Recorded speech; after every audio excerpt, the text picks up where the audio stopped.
Welcome back to the Elevate Your Life podcast. I am so freaking excited to share with you today's guest. I have been manifesting, pulling it in, drawing it in to have someone on the show to dive into human design. If you've never heard of human design or the gene keys, which we also touched upon in our conversation with Jess, this is the episode for you. Okay. I've been diving into human design for the last several months, and it's truthfully helped me game changing. Okay. So if you're looking to crack the code on why you operate the way you operate, why, right? And to truthfully understand your gifts and your design and your makeup and how you're supposed to move through those things in this world, this is the episode for you. So without further ado, Jess Bubbico is who we have on the show today. She's an author, speaker, and guide who supports entrepreneurs in their healing, wellness, and creative spaces to wake up to who they are by discovering their unique energy blueprint. She uses tools such as human design and the gene keys to offer a deeper understanding into who you are and how you're designed to impact the world so you can create the business that's in your heart versus the one that you've been trying to create from your mind. She also recently wrote a children's book called Jessie Lou and the Magic of You that supports parents and children in the learning of emotional regulation together. What an art that is it not? You guys, this was such an amazing conversation. I swear, I could have talked to Jess all afternoon, but we condensed so much information into a jam-packed episode, and I can't wait to hear your takeaways.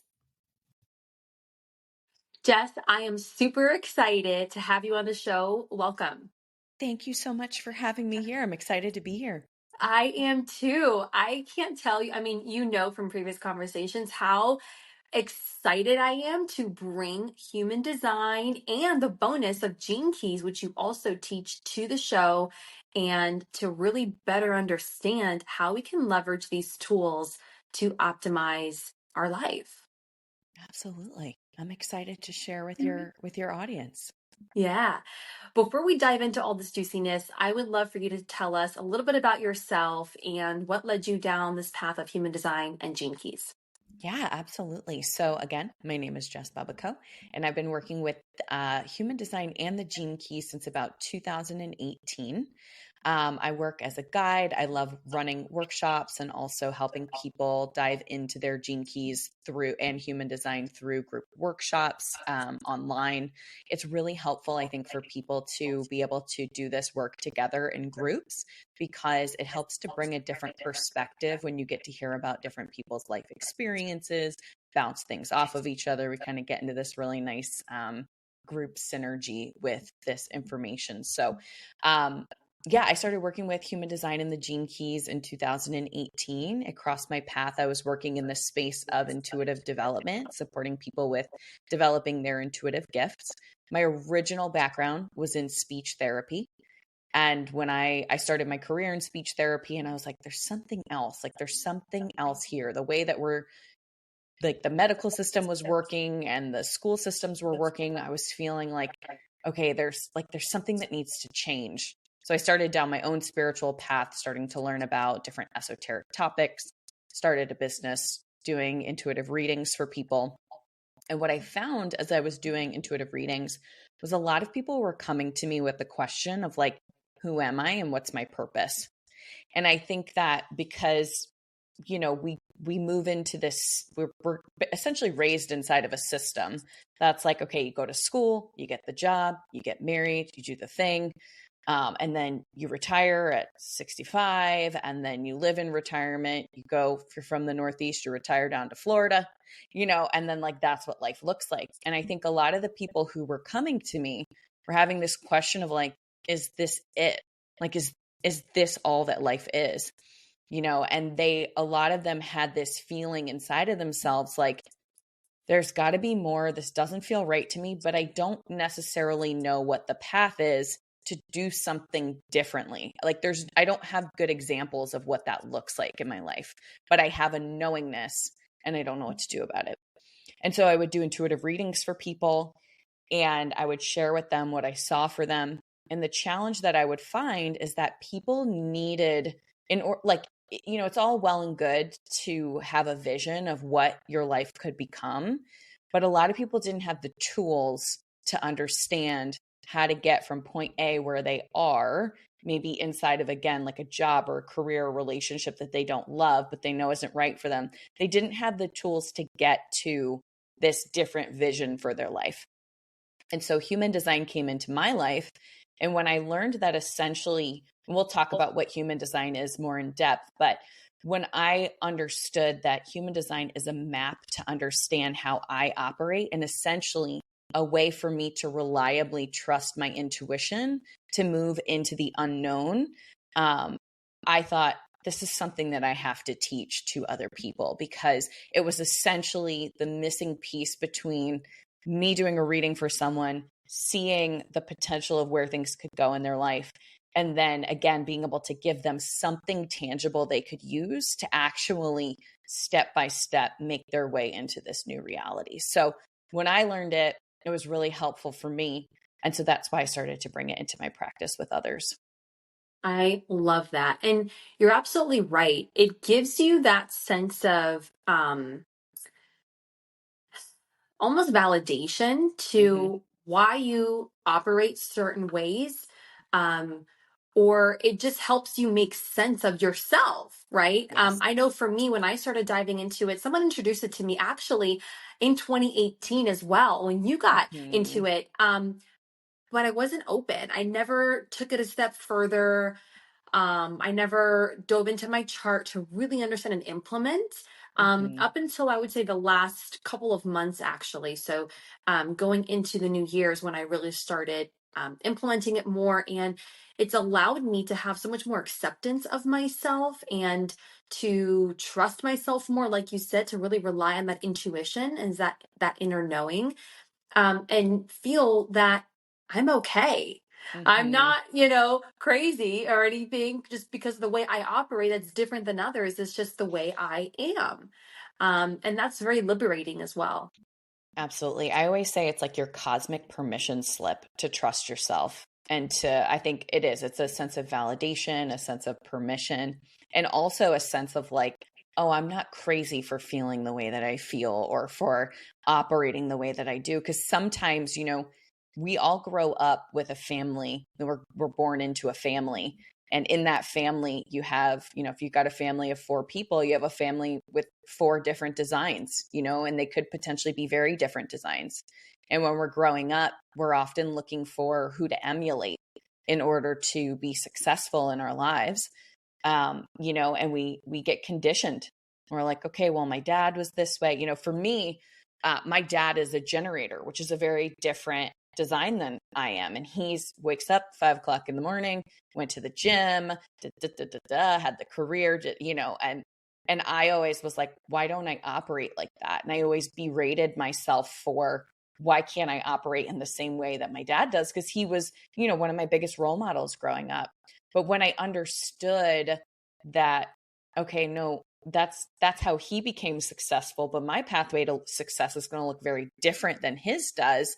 I could stop feeling that sense of pain, internal pain and discomfort of like, well, what's wrong with me? Why am I not as consistent? This is what success looks like. So I think it helps to pull back the layers on our own conditioning from our families of origin and really discover our own pathway forward versus being stuck in any level of comparison. Um, so yeah, that's why a big part of why I love it. Yeah, it really does diminish those lines of comparison because once you understand that you have a unique code designed for you specifically, which we're going to get into what the different types are in human design, and even beyond the different types, there's a unique code within each of those types, right? Mm-hmm. So it really does diminish those lines, so that you can feel fully confident in your design, in your makeup, and live life through that makeup because there is only one you. Exactly. I love it. For anybody who might be brand new to human design and saying, this all sounds great, but what the heck is human design? Human design is a system that came into the world in 1987 through a man named Ra Uru Hu. And basically, it combines 5 different systems together to create a map of who you are and how you operate. Human design is very mechanical.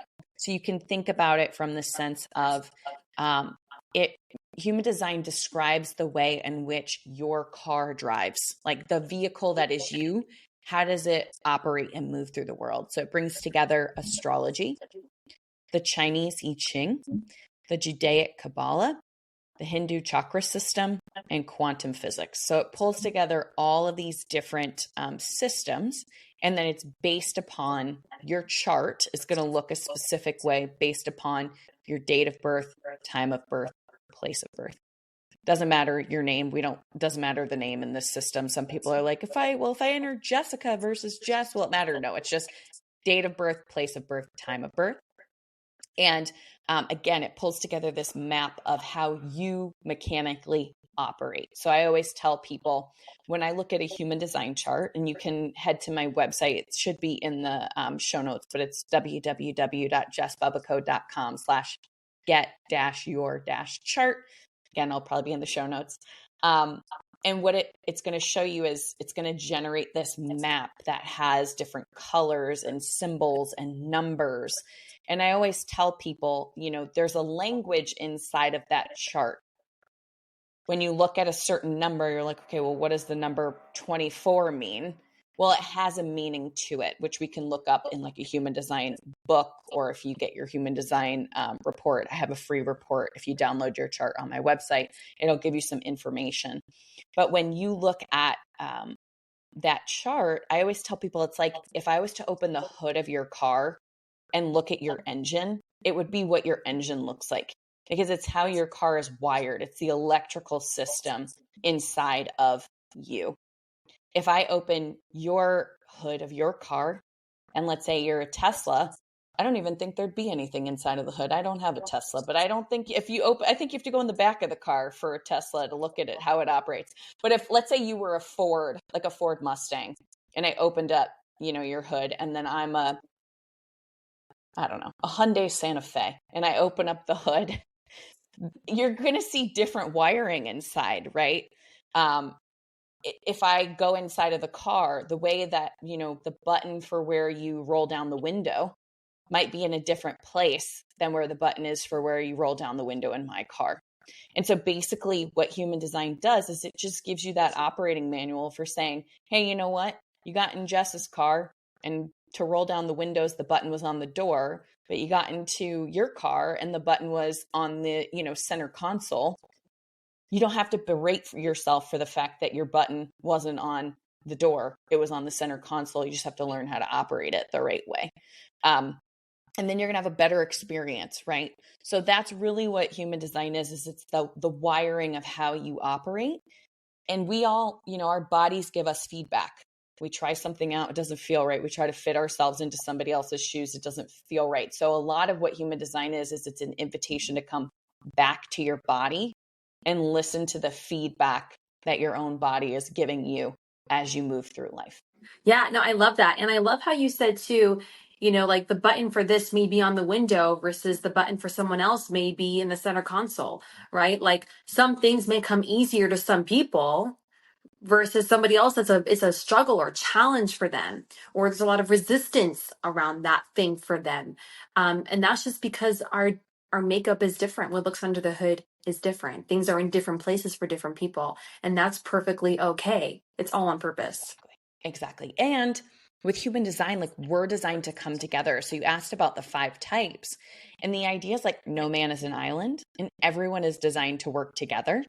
I always like to think of it as like, we were all one disco ball in the sky at one point with all the little mirrors on the disco ball, blew apart. We got scattered all across the world. And really what we're doing is just trying to find our way back to each other and fit back together, because we really are designed to work together to have a holistic life while we have our own separate experience, right? But that's where I think human design is your permission slip to love yourself and love your expression. so much so that you can also love and respect other people's unique expression and see how, again, we all come together and fit together and work together in the world, whether it's through personal relationships, work, etc. That is so true. I've noticed that even just by speaking about human design more in my personal friendships, that, some, depending on the types that we're going to talk about next, that, one needs the other for different things. Mm-hmm. And again, this revelation now as we're speaking occurred to me even in that conversation of like, wow, I never thought of it that way, but it's true. You're able to identify those puzzle pieces even quicker when you have an understanding of yourself, like you just said, and then of somebody else. Totally. Yeah. And it makes you realize too, especially I think people in the coaching and wellness world, like online health, healing, wellness space, and even out in the world when we're going for jobs, like, or a job that we may want, it's so easy to be like, oh my gosh, there's not enough. That person's successful. And, again, comparison. But when you realize like that we're all so different, we each hold a piece of this cosmic puzzle, you start to realize like the world is an extremely abundant place. Because while you and I might be in the same industry or a similar industry, we both can help people in very unique ways. And your human design is a roadmap where, we have shadow expressions in our chart, which is where we struggle and have challenges. And then we have gift expressions, which is where we've really like mastered the challenge and overcome it.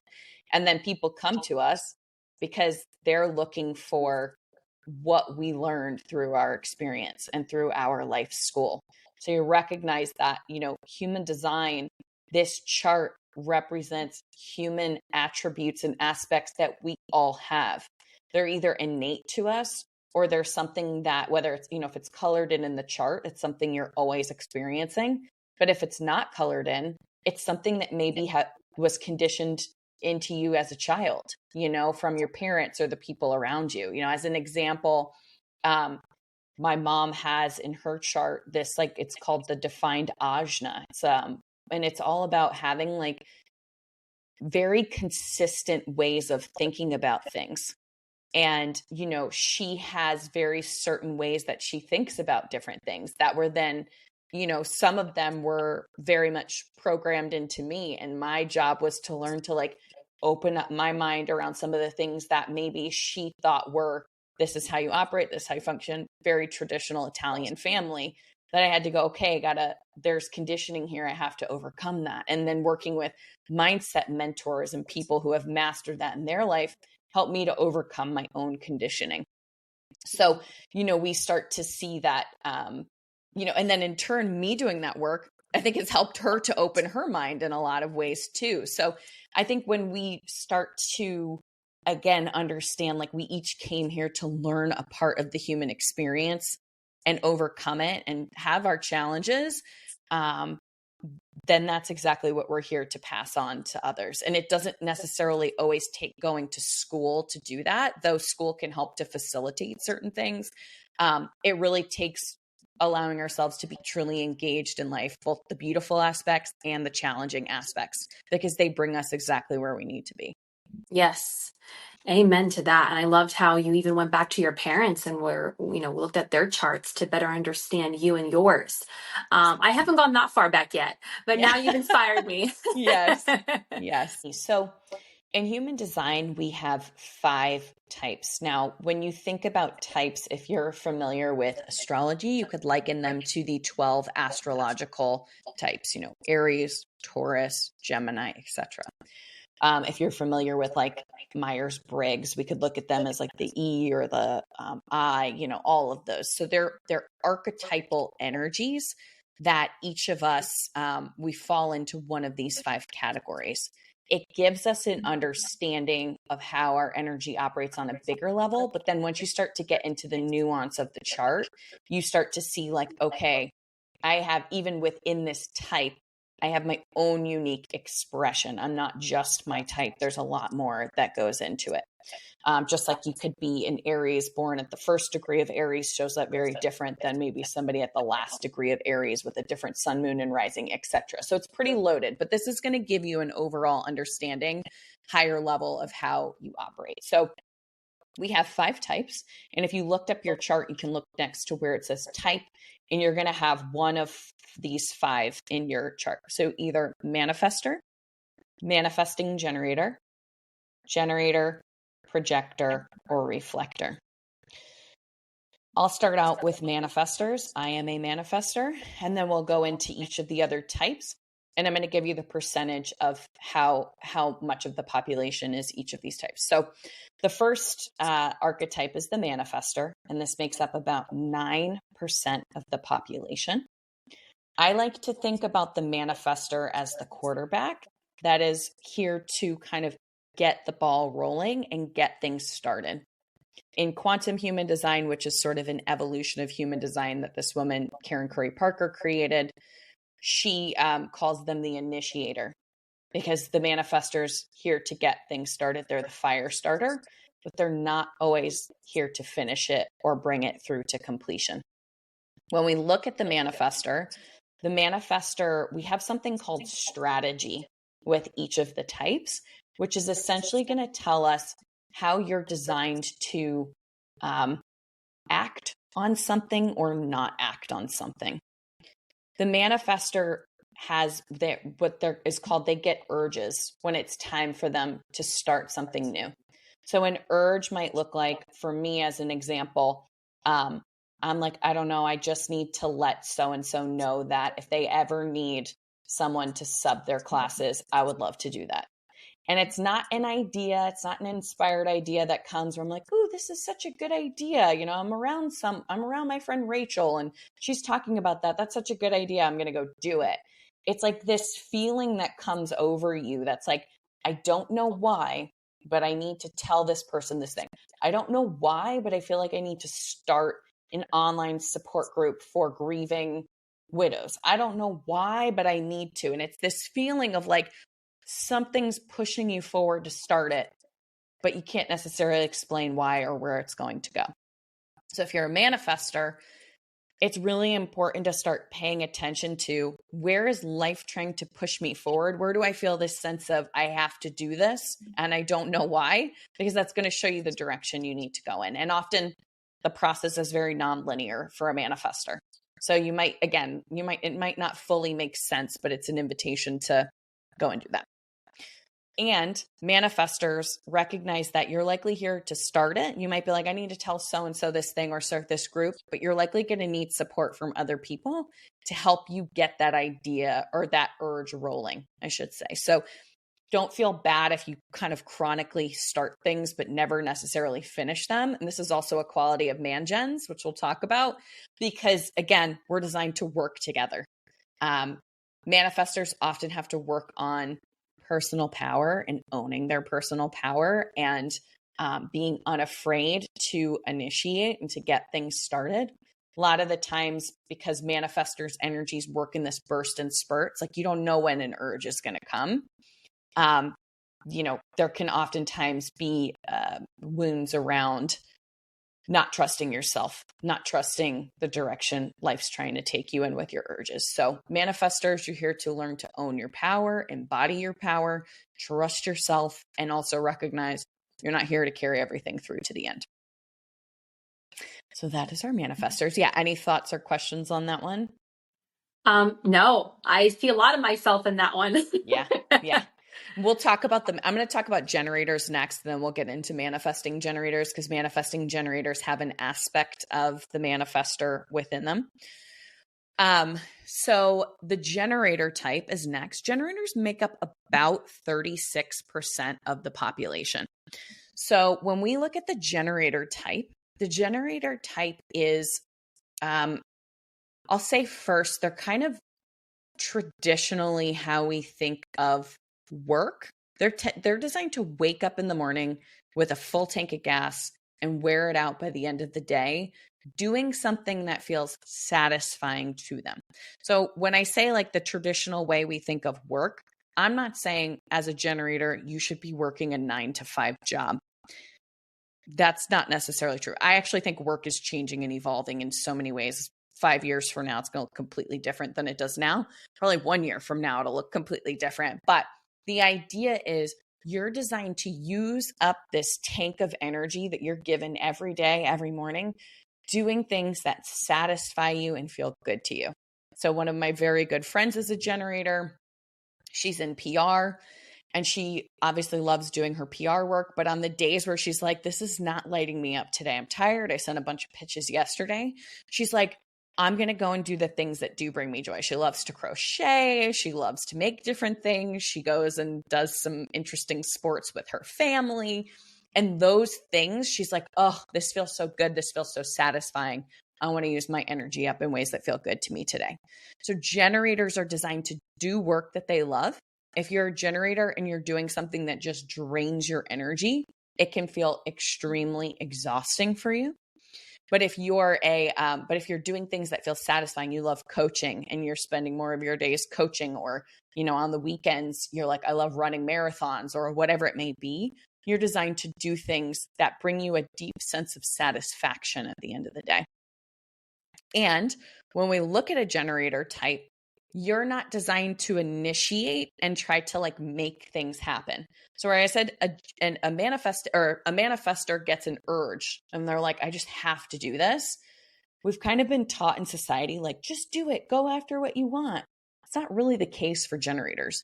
Generators are designed to do things that they enjoy doing, go out into the world, share themselves, engage in things that light them up. The lit up feeling is really the generator's sort of quality. And then see what shows up for you to respond to show you your next step. So as an example, I had a good friend who was transitioning out of one career into another. And she was working in an industry that was like not aligned for her anymore. She was like, I'm ready to do something different. I'd love to start teaching online courses, but nothing has shown up for me to start doing that. So she started essentially she ended up having a conversation with someone, and she told them what she does for a living. And they were like, I would love for you to do that for me in a new industry, like a different industry that was very aligned with what was important to her. So she started working with that person. And then that person started telling other people about her. And then all these opportunities started coming in for her to respond to, where she didn't have to just cut bait and quit her job that she wasn't into anymore. She actually started taking on less and less projects because she was working contract. And then finally, when the last person showed up for her to say yes or no to working with, it was like the contracts for the company she was no longer aligned with, like, started dissolving. And she was like, oh, I can leap now. I didn't have to know exactly how I had to get from this job I didn't love to this other one. I just kept seeing what showed up for me to respond to say yes or no. And actually, the leap was very easy. Instead of trying to burn it all to the ground and do something different, it was like things just kept showing up to show her next step so she could eventually leap.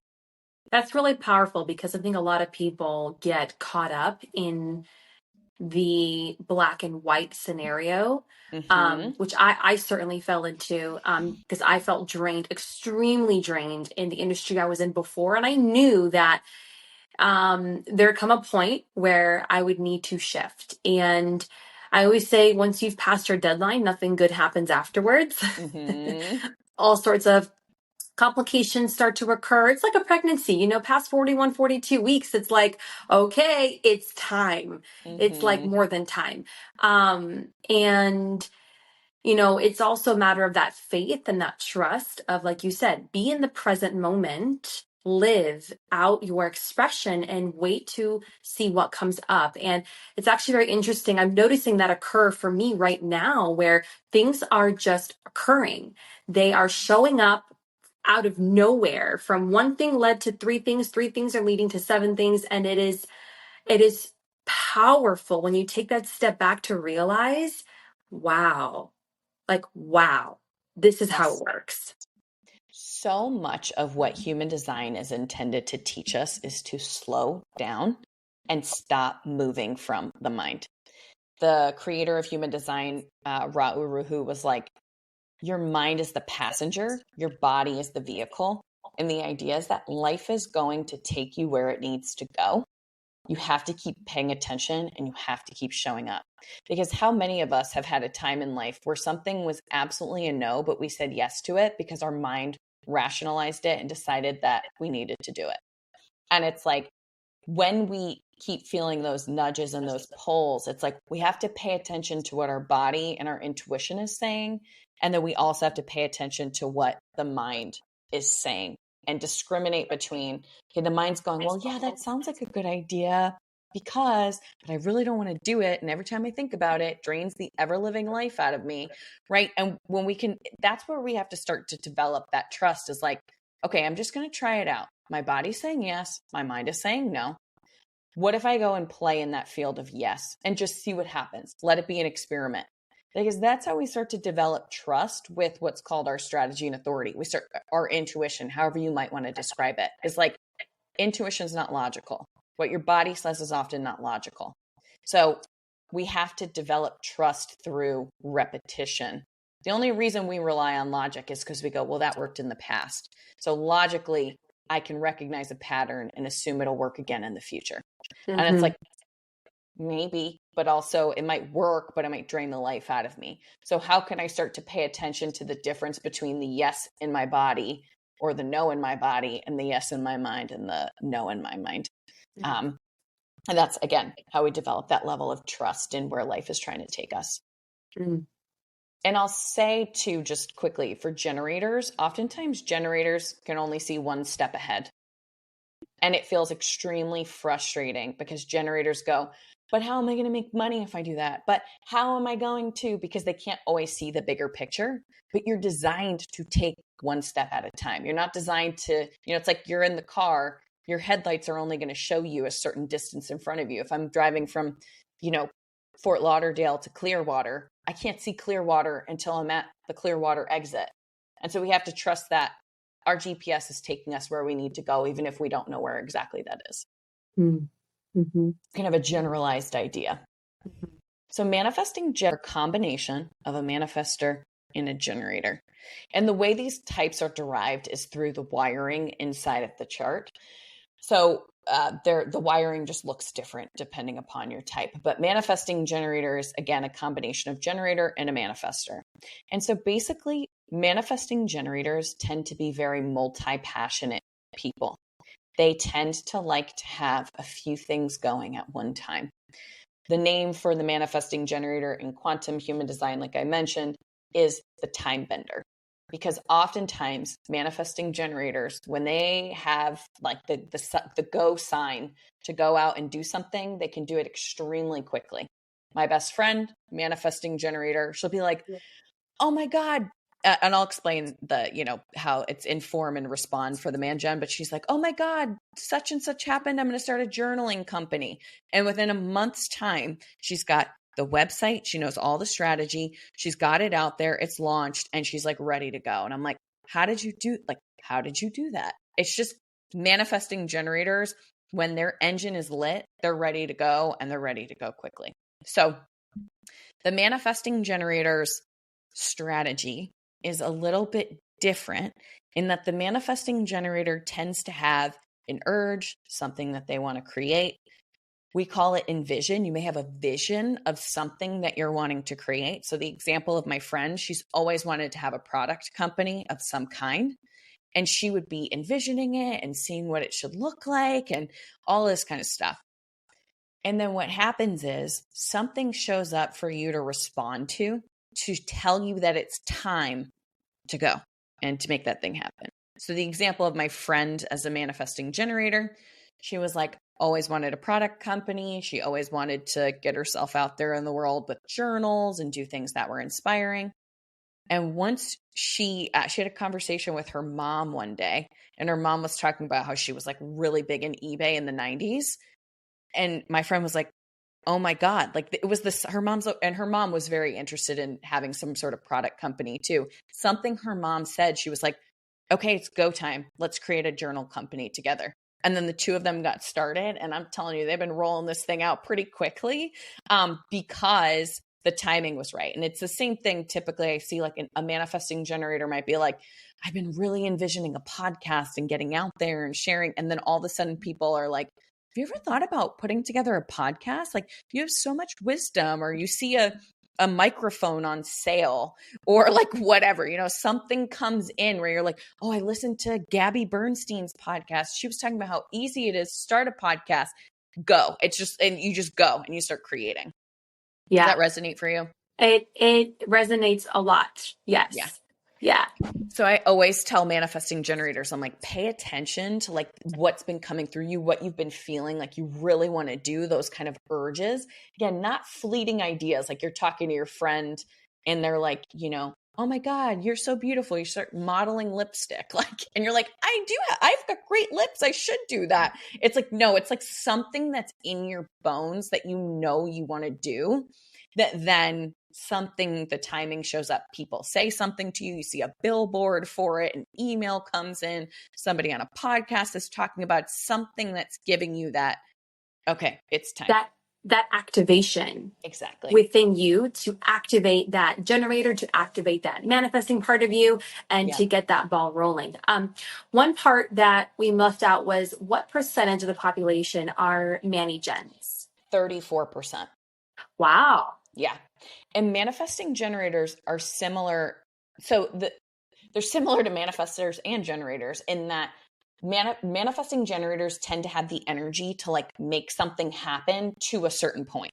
So a manifestor kind of has the go energy, let's do it, but they don't always have the follow through. Whereas manifesting generators tend to have the go, like, let's go, let's make it happen. They start building something quickly. And then they're like, I need people to help me run with this. I got the podcast up, I got the pictures done, I got the this and this, but I don't have the energy to necessarily like build out the platform or edit the podcast or whatever. So who can I bring in who can facilitate bringing that through from point A to point C?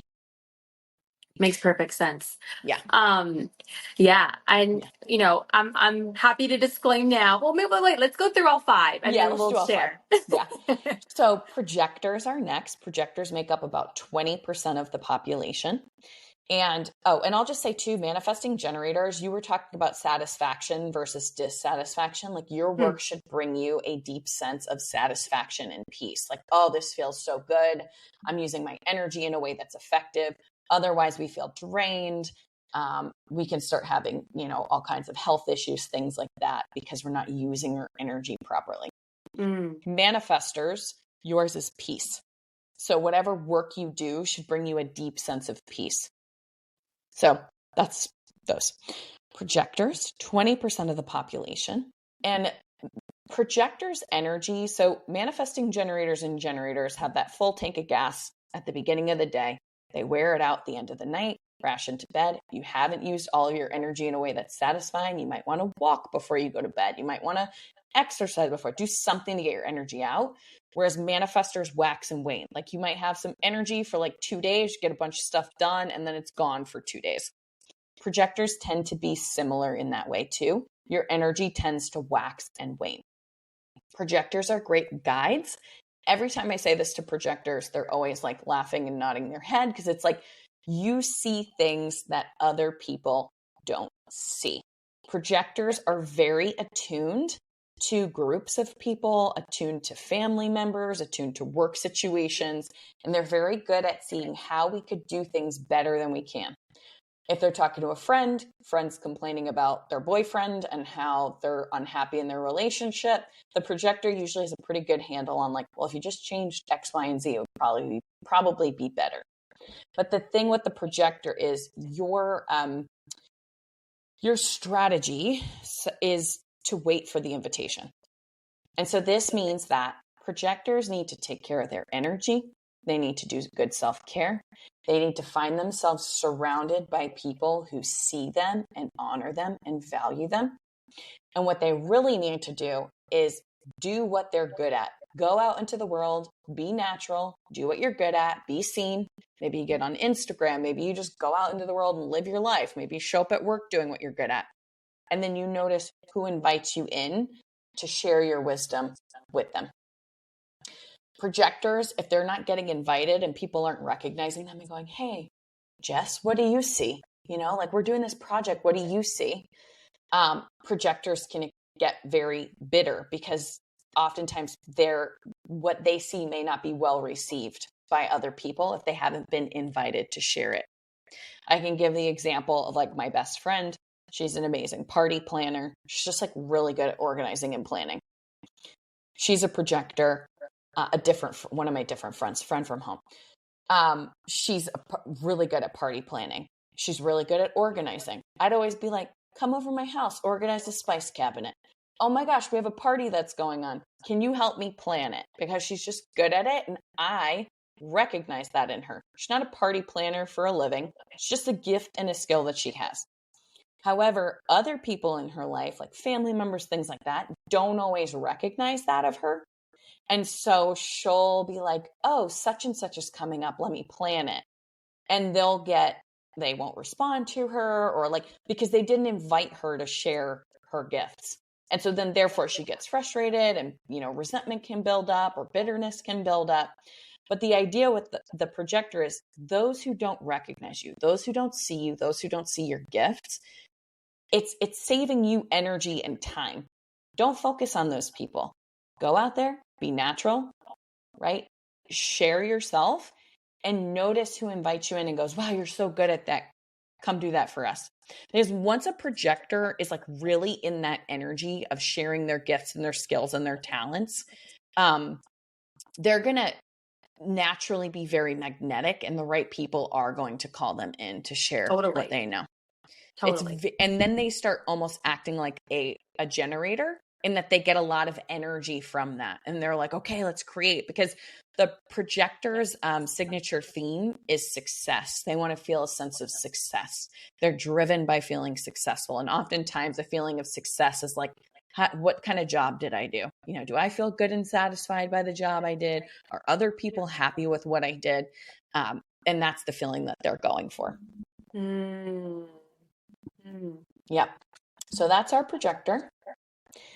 Reflectors are only 1% of the population. They're a very, very, very small percentage of the population.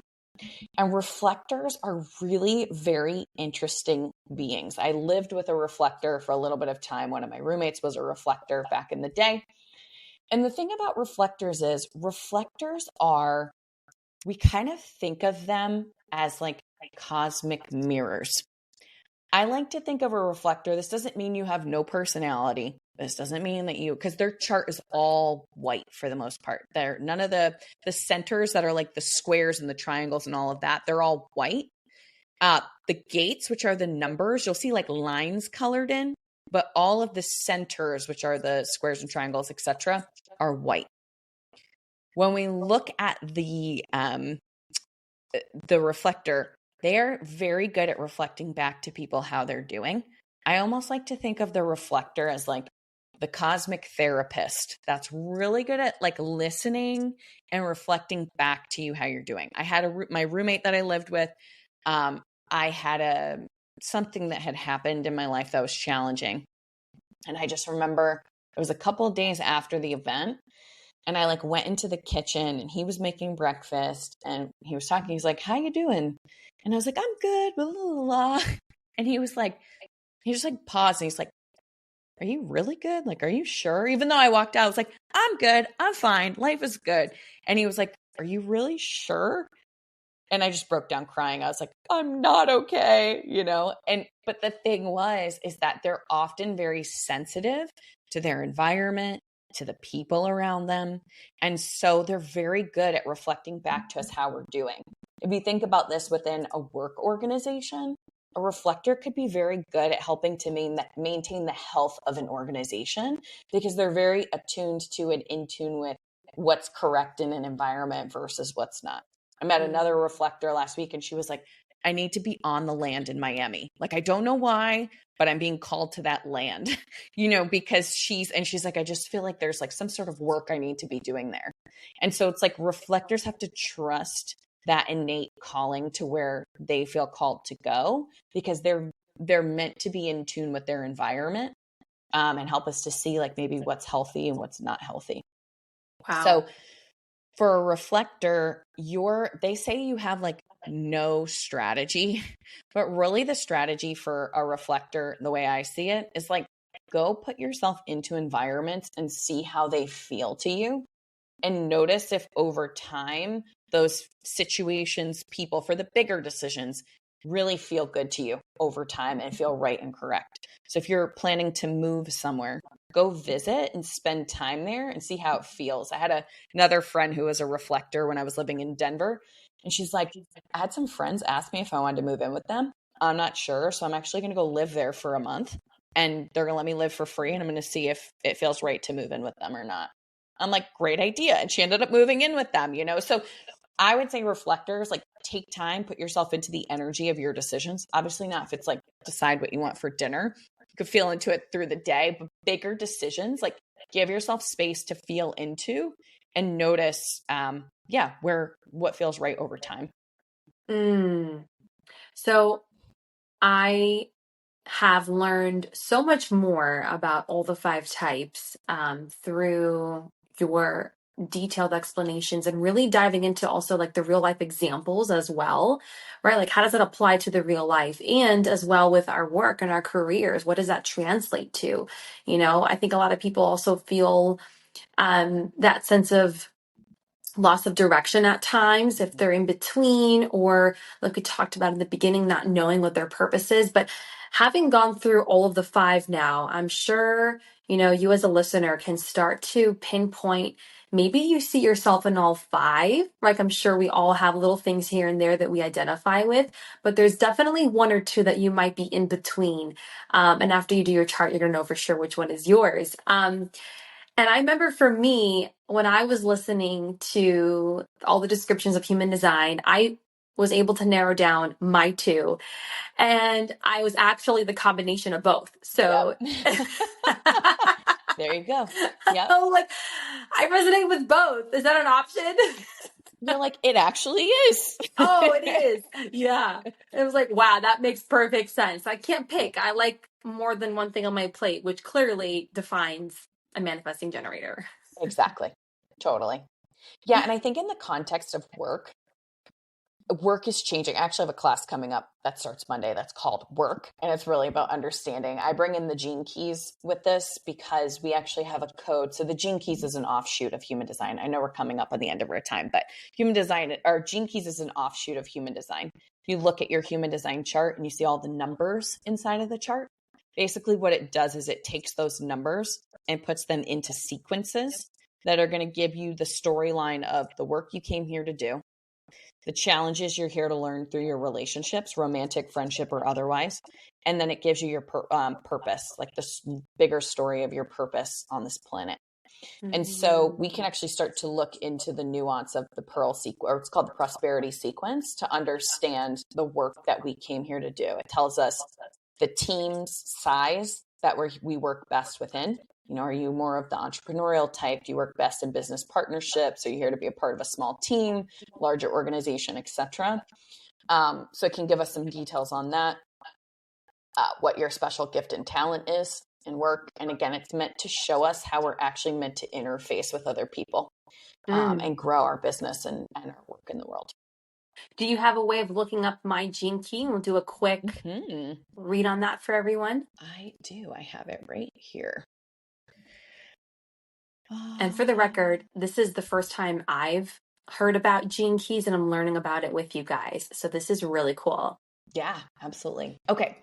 So when we look at, I'm going to go through, there's 4 spheres. So I'll give like a quick description of each one.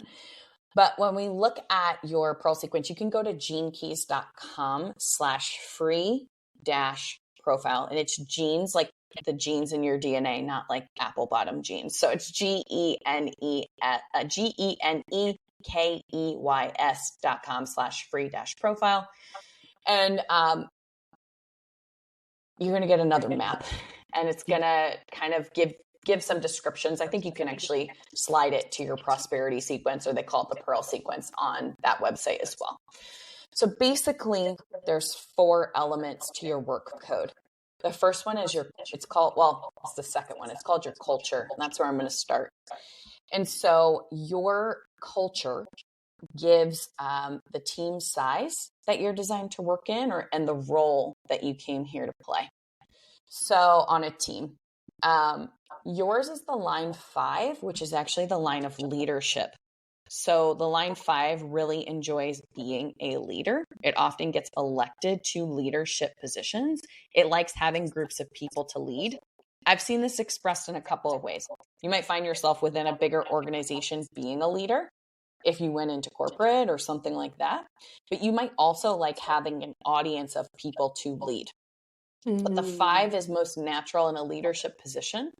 And the role that you play is actually helping people go from a sense of purposelessness or feeling like, what's the point, into discovering purpose for themselves. Wow. Does that resonate for you? Yes, totally. Wow. Yeah. Wow. And in a world where we could do everything, I find a lot of peace, which is my signature theme, inside of these sequences, because they really give us our zone of genius. And instead of going like, oh, I should just be able to be happy being a solo entrepreneur, being alone, and like being in, on the ground level creating stuff. It's like, why is there something that's off? Oh, because I need to be around people. I need to be leading people. I need interaction, things like that, So true. Just Mhm. this, past several weeks, I've been attending some gatherings with girlfriends and, women networking events. And it's brought so much positive energy into my sphere and so much momentum. It's amazing. Totally. Yes. And that's the other thing. So we see your culture is that line of leadership. And then we look at our life's work, which it's like your brand. It's like, what's the energy of your brand? And really your brand is just about expressing your truth into the world. You can think about probably wherever you go in your life, people say the same things to you about your energy. They might be like, oh my God, you inspire me so much, like blah, blah, blah. So your brand is all about moving from dishonesty into intimacy and transparency. So this could look in many ways like, where are we being dishonest with ourselves? Where are we not feeling happy? Where are we feeling a sense of lack of purpose? And it's all about getting clear and honest with ourselves so we can make positive change in our lives. And it's the line 5, which again is the line of the leader. But the line 5 likes to bring up a combination of practical solutions mixed with the heart. So the 4th line, I'm a 4th line. I love making people feel good. I'm like, oh, let's get into our hearts. Let's share our feelings. The 5 is like, we love feelings. We love the heart, but we also need to make sure this is practical so that you have practical tools that you need in order to get honest and clear with yourself so you can move forward in your life with more purpose. Does that resonate for you? It does. And even going back to the, like how your brand shows up, right? The dishonest, right? The inauthentic parts of us, and learning how to be more authentic and allow yourself that honest, raw expression. It's interesting because I've even said this on the show in other episodes where it was not okay for me to express my fullest emotion as a child, right? I had to hide certain parts of myself in order to be accepted. And it's so interesting that that is now part of, my DNA, if you will, for me to uncode and unlearn to fully accept myself without that external approval. Yeah. And to show up regardless.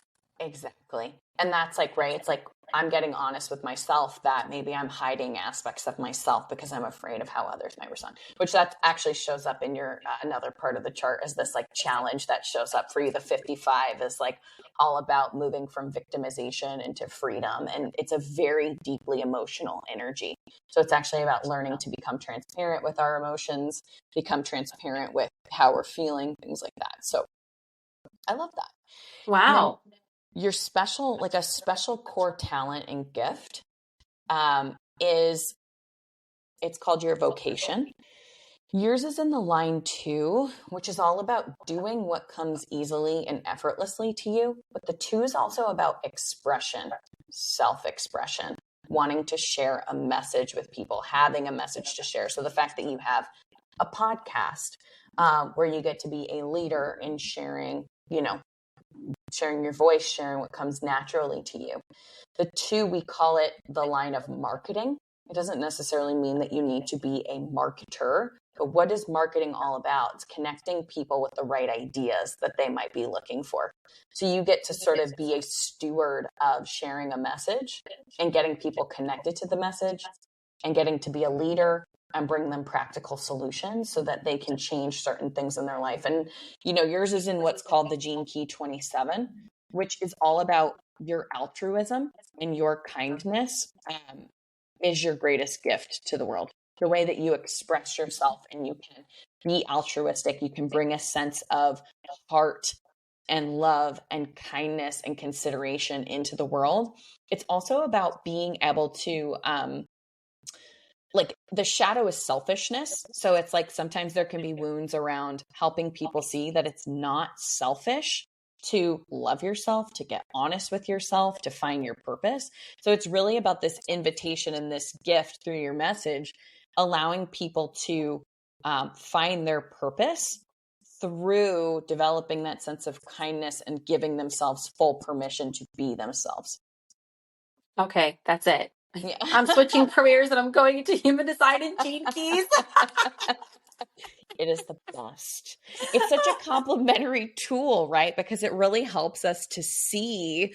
It's like it's in your DNA. There's a reason why you feel attracted to the work you do.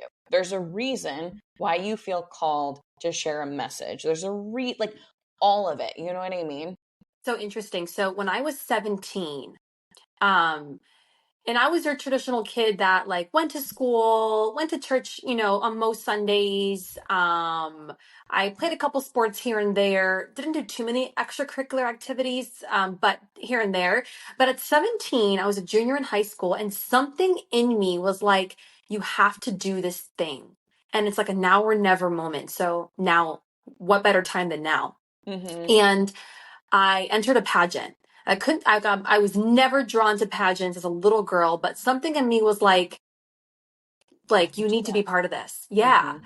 And I did it at that time because if I waited another year, I'd be competing with girls that were into their mid 20s up to 25.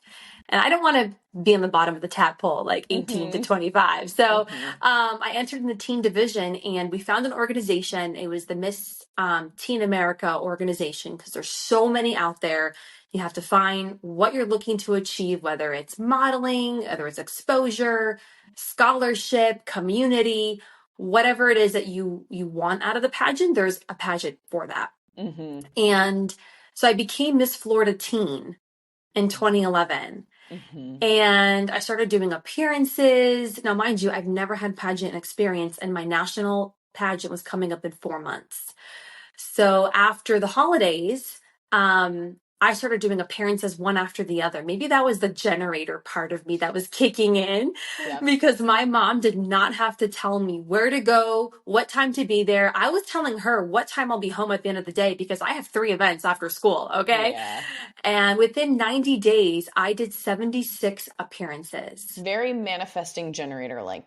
Yeah. Yeah. Mm-hmm. And I'll never forget when I showed up to the national pageant and I'm competing with all other 50 states with girls that have been doing this since they were 5 and 10, that my number one training was, the work I was doing in the community. I already started speaking to schools and at-risk youth organizations. That was my outlet, my platform that I chose. And I'll never forget the feeling I had it was more about the mission. It was more about the message. It wasn't even about me. Mm-hmm. And if those judges saw that I could facilitate that message through me and for the mission of the organization, then so it be me. And if not, then I hope it's somebody else that can do that. But they did see it as me. And I became Miss Teen America in 2012. Mm-hmm. And ever since then, I knew that I would be doing work that can help at-risk youth, or that can help people, that's going to, be that facilitator of those things. I just knew this is what I'm doing with my life. I don't know how it's going to turn out, or where I'm going to land after college, which I got into, the business realm and corporate and all those things. But it is so fascinating to discover this information, these tools, and then to look back in your life and see, okay, where did those pegs fall? And did I fall in line with those things within my gene code or within my human design? And it will all make sense. Always. Even as like a funny, I love that story. And it's the altruism, like that's your gift. It's wanting to be altruistic, and bring your heart into those situations, but also offer practical solutions so that we can do it better and we can create change. It's funny because I always would move into apartments that needed to be renovated in some kind of way. And I would always come in, and a part of my chart is around like shock. It's shocking us out of our complacency into, it's not traditional shock the way you think of it, but it's like getting us into motion, like getting us to do something different, getting us to take a leap. And I would always move into these apartments and I'd be like, the cabinets need to be redone. And I would just initiate the landlord, and all my roommates would always be like, how did you get them to do it? And I'm like, I don't know. I'm supposed to come in and infuse fresh energy wherever I go. And every time I looked back, I was like, it's just a part of my code. I get called into places that need to be renovated, and then we get them renovated, and I move out and I move into another place.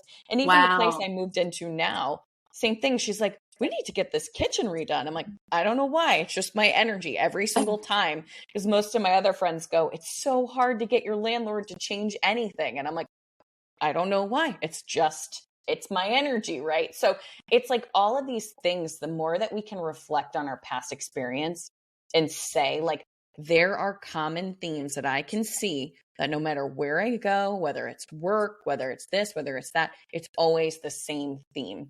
And that is because human design is our mechanics. And really, this energy is flowing out through our energy field. It's flowing out through our aura. It's people feel it. It's an invisible, what you see on the screen is your wiring, but it comes out, it emanates out through your aura and through your field. So it's inevitable that people see it and feel it of us, no matter where we go. Totally. Yeah. Jess, I can't tell you how much I've been enjoying this conversation, and we could sit here and chat literally all afternoon about these things. Yes. Please share with our guests our audience, where they can find you, work with you. What are some of the ways that everyone can be in touch? Yeah, absolutely. So you can find me over at www.jessbubbico, BUBBICO.com. I have a Substack called Thoughts by Jess. I've also got a podcast called Waking Up with Jess. The way I love to work with people is there's 3 ways you can come and do a one-on-one session with me where we can dive into your chart and what that looks like. I host, like I said, workshops and groups. So I have one coming up on Monday. I don't think this will come out before Monday, but where we're going to dive into that sequence that you and I just did so that people can study it for themselves. The thing about the gene keys is it's meant to be contemplated. And when we contemplate it, it unlocks something inside of us. Gene key. So it actually brings in epigenetics and understanding that as we put our focus on these energies, they start to transform inside of us without us having to do anything. They unlock our code from the inside out. So I host, so I've got a class coming up on Monday, but I run them pretty much like every other month. And those classes are in person or virtual? Virtual. I do stuff in person here. If you're in the Southeast Florida area, I'm in Fort Lauderdale area, and I do classes all over this area too, which I have up on my website. And then I have some pre-recorded classes that are going to be coming out. So if you're really interested in learning about these aspects of your chart, there will be an online school launching soon. So just be on the lookout for that. I love it. Yeah. Thank you, Jess, so much for sharing all of your insights and wisdom with us. I've learned so much, and I hope you guys have learned a ton as well. I highly encourage you to go find out what your chart is and start to dissect it. Like, I take my time in the evening. It's actually my me time. I'll go through my human design, like, okay. And it's allowed me to feel so much more confident in myself, in my energy. Clearly I have a thing with expression happening in my life. So, allowing myself to express myself, but that's the thing. You have to learn what it is for you. And the more you do that, the closer you're going to feel to yourself and that connection to self, and the closer you're going to feel in that connection to others. So, Jess, with so much gratitude, thank you for having me.